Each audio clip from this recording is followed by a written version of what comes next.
Greetings and salutations, everyone. My name is Andrew Kirchhoff, and welcome to my YouTube channel. Today, we're going to be talking about the Week 9 tight end rankings. So, I'm going to be going over my two starts at the tight end position for Week 9 of the fantasy football season while following it with some statistics on who gives the most points up to the tight end position on a weekly basis. Going through a little bit of statistics to see who really has the best matchup at the tight end position, who's got the worst matchup, who you should be maybe a little bit safe on whether you're playing them or not this coming week. Just depends. We'll go into that, and then I'll follow it up with my 1 through 15 rankings at the tight end position. A couple players short this week, but that's what happens when there's 6 teams on bye week, and especially when all those teams have tight ends that are relevant thus far this season in fantasy football. So it's a little bit more condensed. There's a lot more names on this list that we haven't seen in weeks prior. So we'll get comfortable with those. But either way, before we begin, I just want to thank all of you who have subscribed to my YouTube channel. Much thanks.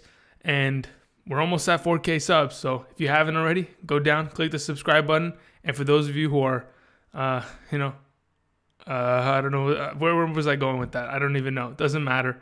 Let's go. We're ready. Oh my goodness. Look at that transition, baby. Hey, everybody. How's it going? All right. So I'm going to be talking about my two starts of the week at the tight end position for Week 9 of the fantasy football season, plain and simple. And who am I going to begin with? I'm talking about Greg Olsen and O.J. Howard, as you saw from the thumbnail. Plain and simple, why do I believe O.J. Howard and Greg Olsen have, the best opportunities amongst all tight ends that have breakout weeks comparatively to where they are being naturally ranked throughout the regular season? These guys, in my opinion, Greg Olsen as of late hasn't been fantastic due to him coming off of injury. It's been a slow transition, obviously, with the foot injury that he sustained last season and then early this season. So, obviously, it's been a struggle for him. But last week, he performed well. Greg Olsen this coming week plays against the second worst defense versus the tight end position, the Tampa Bay Buccaneers. Both these guys here, they play each other. The Tampa Bay Buccaneers give up the second most points to the tight end position on a weekly basis, giving up nearly 14.63 fantasy points per game in a half-point PPR scoring format. Now, why is this specifically special? Well, I've been saying it all week long. The Carolina Panthers give up so many points in fantasy football because naturally they're just the worst defense in the NFL as of right now. And that's causing them to bleed from all areas, whether it's on the ground, whether it's through the air, or whether it's just giving up points to the quarterback. The Carolina Panthers this week, they're going to find a lot of success. Now, there may be an opportunity where Greg Olsen doesn't see the ball ever, right? But I 100% doubt that. As of late, Greg Olsen has been a little bit more efficient than he was earlier on this season.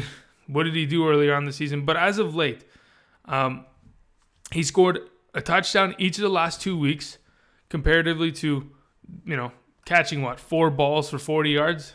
You don't want that. Especially if you're not in a PPR, if you're in a standard league or if you're in a half-point PPR, you're looking for that touchdown upside. That's what you're on a weekly basis you're trying to get because you want a 10-point tight end, right? For those of us who didn't go out and grab Zach Ertz, Travis Kelce, or don't have, the luxury of having George Kittle. We saw what he did yesterday against the Raiders. By all means, I'm going to have my words on the Raiders a little bit later. But as of the last 2 weeks, Greg Olsen, he is a red zone threat. He's going to continue to be used in this offense. Having such a, advantageous matchup this coming week against Tampa Bay Buccaneers, I think he is a very good play. Therefore, he is one of my starts of the week. I really have confidence in the Carolina Panthers this week to get it done offensively and put up a lot of points in fantasy football because on the other side of the ball, the Tampa Bay Buccaneers, they have a great offense themselves. I believe this game is going to be a shootout. They're going to be back and forth scoring points, and it's going to be very helpful for us fantasy owners who have stock within this game. And I think Greg Olsen, for sure this coming week, you'll see it from the rankings, he's going to be a great tight end. So let's go ahead. Let's talk about the next guy, my second start of the week for Week 9 of the fantasy football season. We have here O.J. Howard. Okay, now what about O.J. Howard specifically? O.J. Howard has been great this season comparatively to average tight ends that have just, like Jimmy Graham, that has been decent some weeks and then ends up dropping goose eggs. Comparatively, the Jordan Reeds of the world, the Trey Burtons. O.J. Howard has been pretty consistent all season long. The only time O.J. Howard has not been consistent is when he's been on the sideline due to that injury that he sustained, the MCL injury, where he battled back and has looked good since. I mean, thus far this season, oh my goodness, O.J. Howard is fantastic. All right, with Ryan Fitzpatrick in the first 3 games of the season, O.J. Howard, 2 catches for 54 yards in game 1. Followed that with 3 catches for 96 yards and a touchdown in game 2, 17.1 points and a half-point PPR. And then followed that with a 6-reception, 72-yard game in week 3. By all means, O.J. Howard, he has a rapport with Ryan Fitzpatrick. He's looked good. And even this past week, when Ryan Fitzpatrick came in the second half while Jameis threw his 4 interceptions, as soon as he came into the game, boom, he found Mike Evans for a touchdown and he found O.J. Howard for a touchdown back-to-back. Now, besides the fact that O.J. Howard has put up, let me see really quickly. I'm quite curious. O.J. Howard, as of right now, is the 7th best tight end in fantasy football. But honestly, he would kind of be, I think he'd be a little bit higher. No, he is still the 7th ranked tight end in half-point PPR fantasy football. I mean, that's really good comparatively to where we thought he was going to be coming off of this preseason. He's played way past what we thought he was going to be. Last season, he wasn't incorporated as much within this offense, but this year instantly became a number 1 value target within this offense. A guy that is putting up 10 points a week in majority of his fantasy weeks, catching a lot of touchdowns, a lot more than we would have anticipated, having 3 touchdowns already this season, already over 420 receiving yards, and a decent amount of targets on a weekly basis. Now, on top of the fact that he's getting an opportunity, he has a rapport with Ryan Fitzpatrick, they have a pretty good matchup. We know that the Tampa Bay Buccaneers defense sucks, but on top of that, the Carolina Panthers defense gives up the most points to the tight end position on a weekly basis. Okay, statistically, they're giving up it's pretty insane. In half-point PPR, 15.79 fantasy points to the tight end position on average. On average, they're giving up almost 78 receiving yards and almost a full touchdown per game to the tight end position. Obviously, in the NFL, if you're struggling against something, the film is going to show that. And the Tampa Bay Buccaneers, they're going to be able to pick that apart. They're going to be able to attack that facet of the game. Try to get O.J. Howard the ball as much as they possibly can and make him relevant. And I see him being an absolute stud this week. I like Greg Olsen. I like O.J. Howard, both of them playing each other, but it's a fantastic matchup. They've both been great as of late. And going into week 9, they're my 2 starts of the week. And I couldn't be happier with these 2 guys. I really believe they're going to have a fantastic week here. So let's go ahead and move on past our starts of the week. Let's talk about fantasy points against, a reoccurring segment on my YouTube channel. Something that some of us, I think this is pretty helpful. Honestly, this kind of gives you an idea, again, of where I pull this stuff from, right? Why do I have these specific opinions? Is it all just, Andrew, do you just like these players more? Or do you have statistical evidence to prove, hey, these guys have better matchups? Well, here it is. This is the evidence, people. Besides the fact, like target counts and, goodness gracious, snap counts, those are different websites. I could list them down in my description if you'd like. Just give me a holler in the comments. Be like, hey, Andrew, let me get that snap count website or the target count website. Boom, I'll send it your way, no problem. But as of right now, statistically, for the tight end position, which teams give up the most points to the tight end positions on a weekly basis? It's the Carolina Panthers and the Tampa Bay Buccaneers. Right there. It's never been more clear that Greg Olsen and O.J. Howard should be the 2 starts of the week. And if you own them both, good luck on choosing which one. But my rankings will kind of give you an idea of who to choose. As of right now, other than these 2 teams giving up a lot of points, Bengals don't play this week. The Pittsburgh Steelers, they give up a lot of points to the tight end position. We'll talk about Ravens tight ends in a little bit.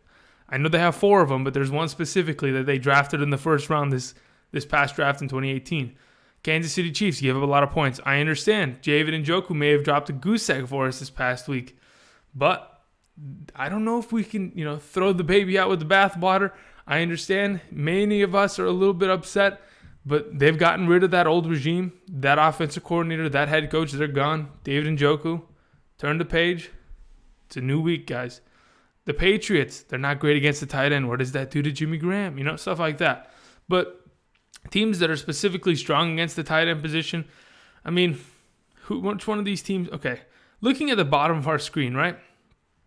Either these teams are on bye week. Ooh, the Green Bay Packers are good against the tight end. But honestly, I don't really see that being a main factor on, I shouldn't start Gronkowski. Absolutely not. That's not going to affect me at all. Gronkowski's production is 100% determined on whether he's healthy, number one, and number two, whether he catches the damn ball, because he's going to get his targets. He's going to get his opportunity. It's there. It's there every single week as long as he's healthy and he's on the field. Now, obviously, we know that he hasn't scored a touchdown since week 1 of the regular season. That's not a great thing, obviously, but I still have trust in Gronkowski. He has the upside of getting that touchdown, and he's going to have the opportunity. We've seen tight ends show up with goose eggs. I don't think we will see Gronkowski showing up with a goose egg anytime soon. He's a guy that you drafted high enough to where you should trust him. But either way, other than that, the Saints, okay, who cares? They play against Tyler Higbee. The Seahawks, doesn't matter. The Chargers don't have a tight end.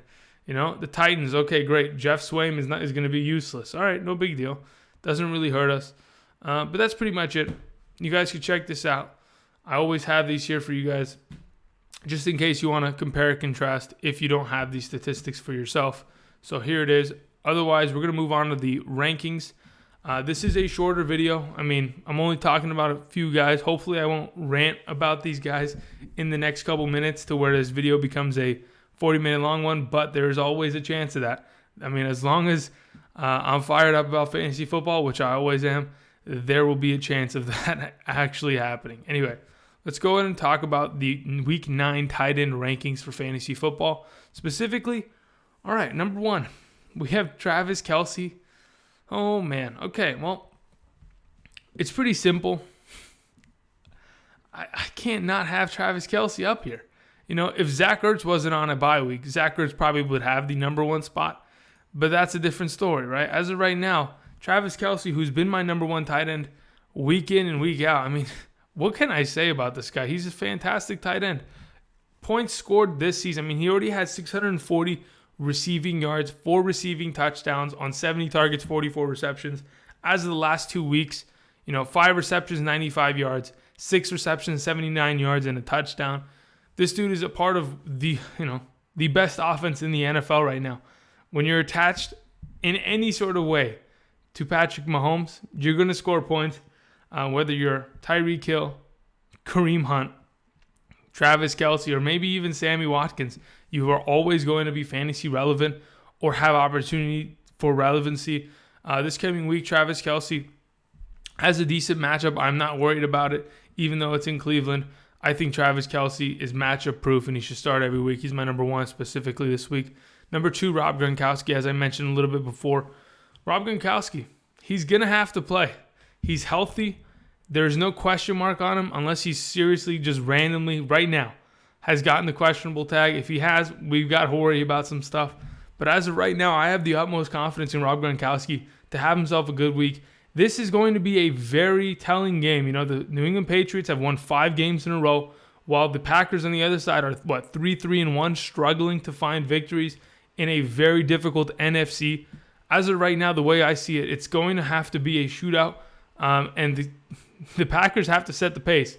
And once they do, it's going to be up to the New England Patriots to either keep up with that pace or try to blow them out. Okay, the New England Patriots have got to score, and they're going to be able to. This Green Bay defense, I mean, they're not fantastic. They put a little bit of pressure on Jared Goff this past week, but that's because Cooper Kupp was missing. But that's a different thing. Anyway, Gronkowski is my number 2. That is a for sure given. All right, number 3 at the tight end position. My first start of the week, we have O.J. Howard. I just mentioned him a little bit back.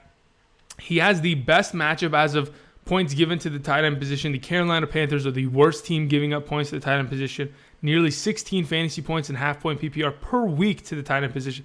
How insane is that? On top of that, okay, he's got Ryan Fitzmagic coming back, the gunslinger with a beard. Legit, he's just going to cook him up. He's going to have a great week with Ryan Fitzpatrick. He's besides Mike Evans, there's going to be a lot of pieces. Obviously, we know Mike Evans, Deshaun Jackson, and Chris Godwin are vital parts of this offense when Ryan Fitzpatrick is under center. But O.J. Howard is just as, or if not more valuable than those pieces. He's going to get his targets. He's going to get his receptions. He's going to have a great week this week. I have the utmost confidence. He's my number 3. Number 4, the second start of the week, Greg Olsen. My goodness. Greg Olsen went from, I think, rank 14th this past week to 4. He just has to show us a little glimpse of hope. The week, in week 8 this past week, he had 4 receptions on 4 targets, a touchdown, good amount of yards, got about 13 points in half-point PPR. The week prior, he didn't look as good because obviously the dude consisted of 2 catch, I think it was like 1 catch for a touchdown. That you can't rely upon that kind of stuff, right? But once he starts to show, hey, I'm getting more receptions, I'm getting more involved within this offense. Hey, we played against the Ravens defense and we're still able to cook them up. What are we going to do against the Tampa Bay Buccaneers defense? Well, I'll tell you. Cam Newton, was ranked number 2 this week. I've got McCaffrey at 3. I've got Funchess at the start of the week. I got DJ Moore as potentially, you see the gauntlet back there, something with him. And I got Greg Olsen at number 4. Man, I have so much confidence in this team. It's incredible. Start your Panthers, people. Watch. I'm calling it right now. Curtis Samuel or one of those dirtbags on the Carolina Panthers are going to steal all the touchdowns. I'm calling it right now. Anyway, let's move on to number 5, David Njoku. All right. Well, here's the thing about David Njoku. Yes, he dropped a goose egg last week.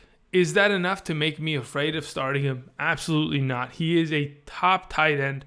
He may have disappeared last week, but that is not his fault. You can blame Baker, to be honest. I'm not even kidding. You can blame Baker. The other tight ends were getting receptions. Why wouldn't David Njoku be involved? As of right now, the Kansas City Chiefs, as I mentioned before, giving up the 5th most points to the to the tight end position thus far this season. Nearly 14 points. Well, almost, 13 points per game in half-point PPR. David Njoku this coming week, he's the number 2 wide receiver on this team practically. After Jarvis Landry, the next guy getting the most targets since Baker has become the starting quarterback of this team is David Njoku. And I think going forward, David Njoku will be valuable. I like him at this week's number 5. I understand he may have betrayed you last week, but don't let that one performance completely tarnish his name. He has value. He has been consistent in the past, and I like him going forward this week. And number 6, we have Jimmy Graham. Has a great matchup against the New England Patriots defense. I keep doing that. That's the second week I've done that exactly. Anyway, the New England Patriots have given up the 6th most points to the tight end position this year. And Jimmy Graham, again, another guy that did not have a great performance last week, played against the Rams and was utter just trash, right? He was one of those tight ends amongst CJ Uzomah, David Njoku, Trey Burton, guys like that did not show up last week. And it's unfortunate because I ranked them all from between 4 to 8, all consistently right there. And they didn't happen to perform. That's what it is. This coming week, he has a great opportunity. He's got a good matchup. It should be a shootout. Hopefully, he's used more in the red zone. We need more tight ends to get more points. And we need Jimmy Graham specifically to find some targets in the red zone. Please. Come on. Let's go. Mike McCarthy, figure it out, baby. All right, number 7, Trey Burton. Okay, Trey Burton. Specifically, Trey Burton. You scare me sometimes. You really do. You'll have a monster week. You'll follow it with trash. You'll have a monster week. You'll follow it with trash. You'll have a monster week. You follow it with trash. You're a very volatile player. You're extremely inconsistent, and to the point to where, honestly, I'm willing to still start you because if you do pop off, well, by all means, you're going for that 15 plus. And if you're ending up being trash, okay, I'll take the 3 points, maybe 0 points. Just depends what he ends up doing. The Buffalo Bills are pretty good against the tight end position, but there's always a chance that Trey Burton ends up finding a lot of targets. The Bears defense, Let's figure this out, Andrew. The Chicago Bears offense doesn't really have a number one wide receiver in terms of a guy that they can consistently go to in order to make plays. They don't have a Devontae Adams. They don't have a Keenan Allen. They don't have that kind of number one guy that is going to catch the ball and try to get that first down every time, right? They have Allen Robinson, who's been banged up and he's coming off an ACL injury.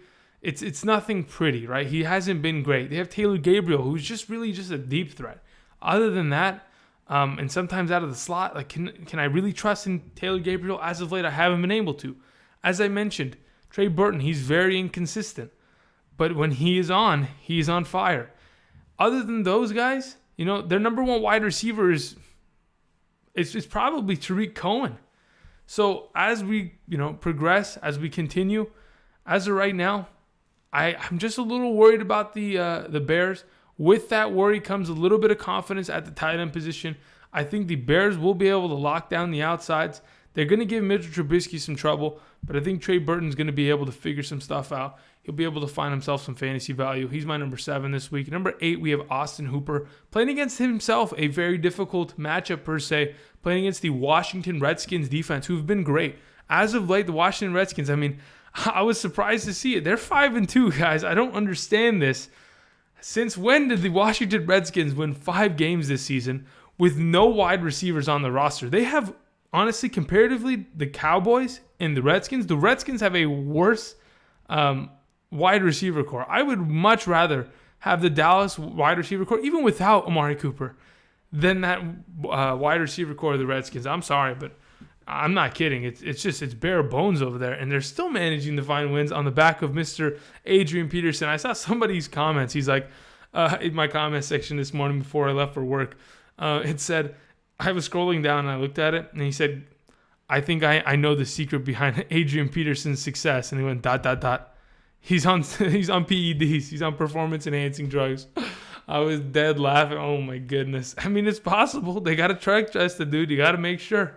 Anyway, Austin Hooper this week playing against the Washington Redskins. I don't know how we got to the Redskins so quickly. We got to Adrian Peterson. But anyway, Austin Hooper, we've seen him be consistent.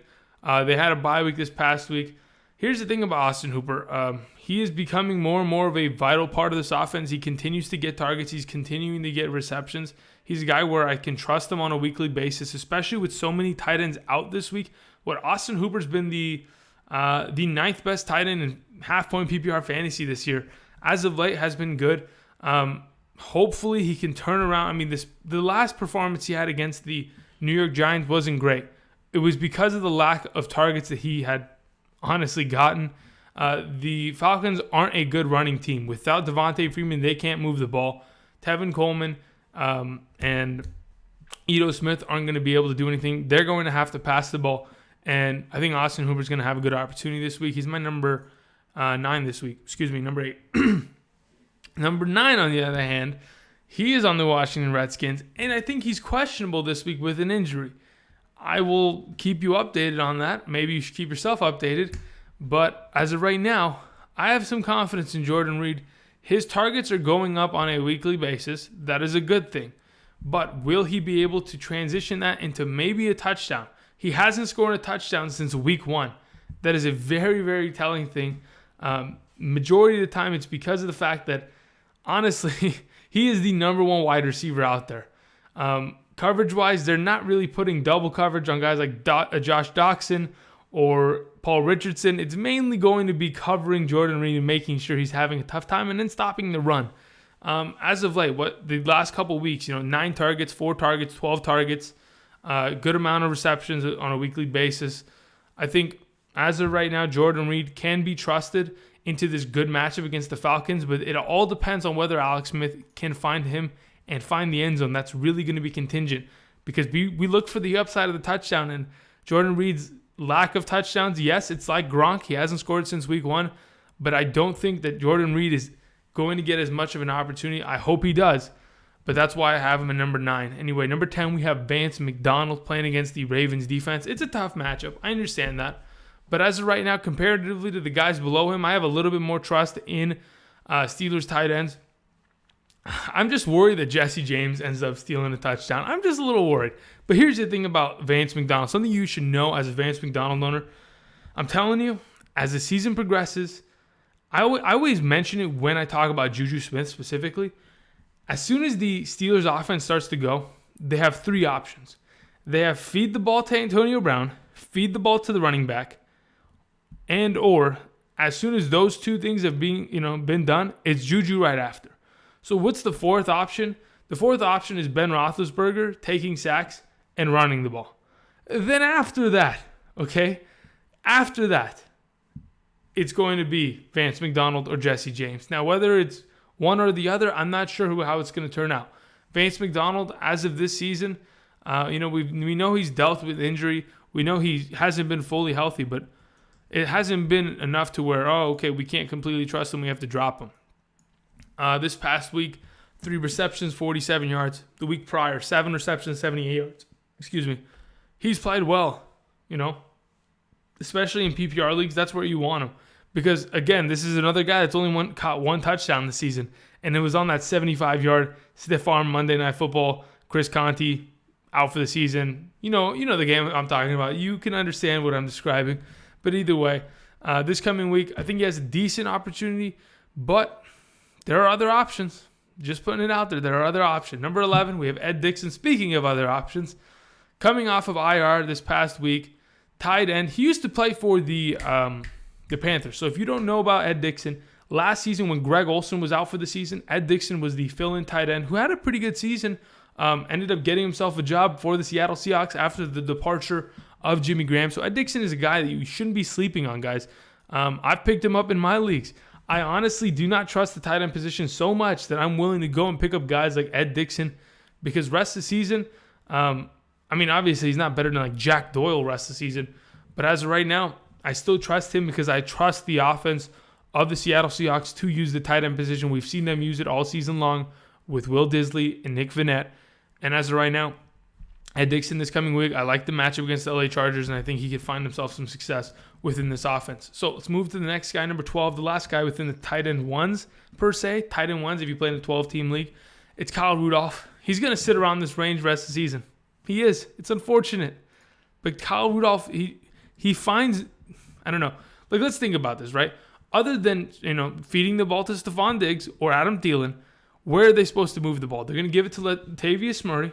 And other than that, they have nothing else to do. They can't. I can't afford to give Kyle Rudolph the ball. And they're not going to give him the ball in the red zone. As much as we'd like that, it's not going to happen. Kirk Cousins doesn't even look for him. As of this last week, right, he had good opportunities, 7 targets, 4 receptions on 39 yards receiving. Okay, great. But you played against the worst passing defense in the NFL, giving up the most points to the wide receiver position and giving up a decent amount of points to tight ends. Yet you still weren't able to do more than 5.9 points in half-point PPR. I don't trust the guys. I'm very concerned about them. All right, number 13, we have Chris Herndon. 3 touchdowns in a row, baby. 3 touchdowns in a row on back-to-back-to-back weeks. What can I say? He's been great. The Jets play against the Miami Dolphins, the struggling Miami Dolphins. And if you're looking at, hey, should I start Kyle Rudolph or Chris Herndon? I'm going with Herndon this week. I'm not even joking with you.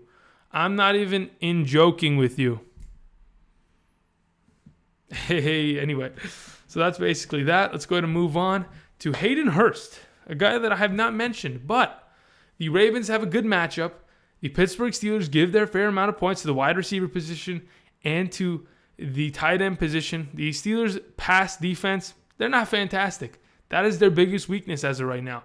Hayden Hurst this past week caught himself a touchdown against the Carolina Panthers, obviously because the Panthers give the most points to the tight end position. We know the spiel, okay, no problem. But as of right now, we know, okay, yes, there are 4 tight ends within this offense. There's Williams, there's Boyle, there's Andrews, and there's Hayden Hurst.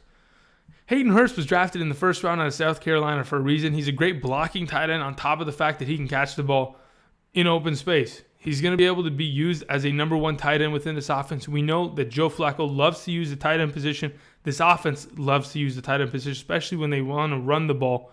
Dual threat tight end that Hayden Hurst is. He's going to be used more and more. On top of that, I mean, I just feel like all things point towards this is going to be a good game. I don't know how many points they're going to score between the Steelers and the Ravens. I don't know what the over-under is this week, but I think because of the fact that it's at home for the Ravens, if you're struggling to find a tight end because you have, Zach Ertz on bye week or you have Eric Ebron on bye week, this is a guy that you could pick up off waivers. He's probably still sitting there, and you can stream him this week. It's not a bad idea. Anyway, the last guy I wanted to mention, Ben Watson. Goose egg last week. Goodness. I don't know if that's a reoccurring theme, but to be honest, the offense of the Saints, they really didn't do anything this past week other than feed the ball to Alvin Kamara and Mark Ingram. So as of this week, do I see them having a little bit more usage of their tight end position? I think they probably could. I think it would be a pretty wise idea to feed the ball to Ben Watson. Other than Ben Watson, you're fishing at that point. You're playing guess who.